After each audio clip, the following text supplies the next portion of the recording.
د اسلامي امارت چارواکي په پرلپسې په خپلو مشرانو نیوکې کوي. دا چې بل چارواکي څه ویلي دي، ملګرو که تاسو هم غواړئ په پوره جزئیاتو پوه شئ، ویډیو تر اخره وګورئ او زموږ پښتو پلس چینل هم سبسکرایب کړئ. سلام، ستړي مه شئ، وخت مو بخیر. خالد حنفي د اسلامي امارت چارواکو ته دویم ودونه مه کوئ او بیت المال مه پرې لګوئ.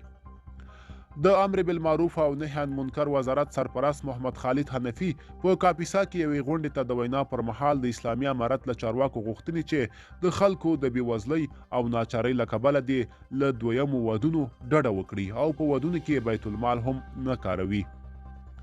هغه ویلي د اسلامي امارت مشر امر کړی چې د اسلامي امارت هغه چارواکي چې یو واده لري د خلکو د بېوزلۍ او ناچارۍ له کبله دې دویم ودونه نه کوي او بیت المال دې هم نه لګوي.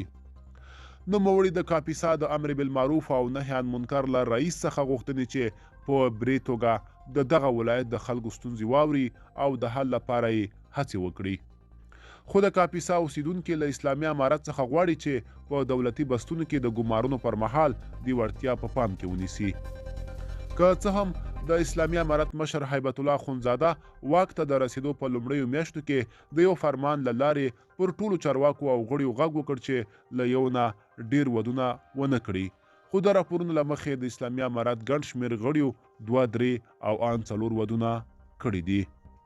ملګرو، دا به زموږ چمتو شوی ویډیو. که د ویډیو په اړه څه نظر لرئ موږ سره کمنټ کې شریک کړئ. د لا ښکلې ویډیوګانو لپاره موږ سره پاتې شئ. تر بیا ښه وخت.